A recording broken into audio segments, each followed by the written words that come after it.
ସକାଳ ଖବରକୁ ସ୍ୱାଗତ। ପ୍ରଭାବ ପଡ଼ିଲା ଭାରତର ବାଣିଜ୍ୟ, 32.15 ବିଲିୟନ ଡଲାର। ଆମେରିକାର ତାରିଫ ଯୋଗୁଁ 13 ମାସର ସର୍ବାଧିକ, ସେପ୍ଟେମ୍ବରରେ 5.23 ବିଲିୟନ ଡଲାର ରପ୍ତାନି ହ୍ରାସ। ନୂଆପଡ଼ା ଇଲେକ୍ସନକୁ ନେଇ ବଡ଼ ମୁଡ୍, ଦଳର ପ୍ରାର୍ଥୀ ଘୋଷଣା।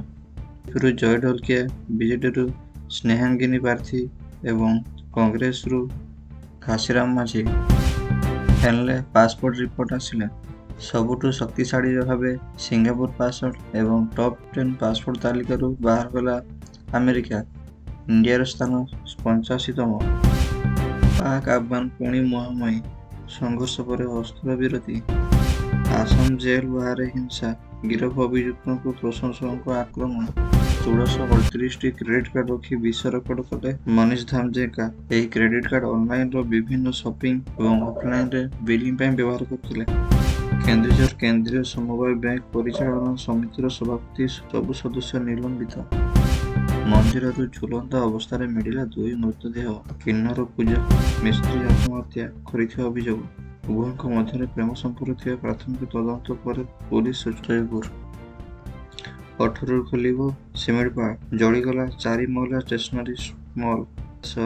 କୋଟି କୋଟି ଟଙ୍କାର ସାମଗ୍ରୀ ନଷ୍ଟ ହେବାର ସୂଚନା ମିଳିଛି।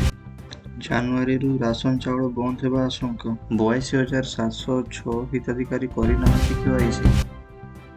ପୋଲିଓ ବୁନ୍ଦା ବଣ୍ଟନରେ ରାଜ୍ୟରେ ପୋଲିଓ ବୁନ୍ଦା ଖାଇଲେ 77,066 ଶିଶୁ। ଉଦ୍ଘାଟନ ହେଲା ଜିଲ୍ଲାସ୍ତରୀୟ ପୋଷଣ ମାସ କାର୍ଯ୍ୟକ୍ରମ।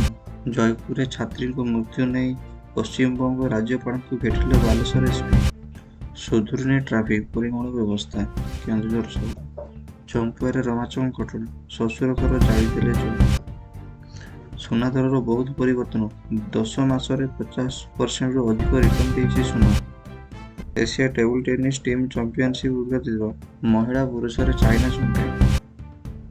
19ରୁ ଅଷ୍ଟ୍ରେଲିଆରେ ଦିନିକିଆ ସିରିଜ୍। ଭାରତୀୟ ଦଳ ଅଷ୍ଟ୍ରେଲିଆ ଗସ୍ତରେ ଗଲେ। ଏହିଭଳି କିଛି ସକାଳର ଭଲ ନ୍ୟୁଜ୍ ଜାଣିବା ପାଇଁ ଆମ ଚ୍ୟାନେଲକୁ ସବସ୍କ୍ରାଇବ୍ କରନ୍ତୁ।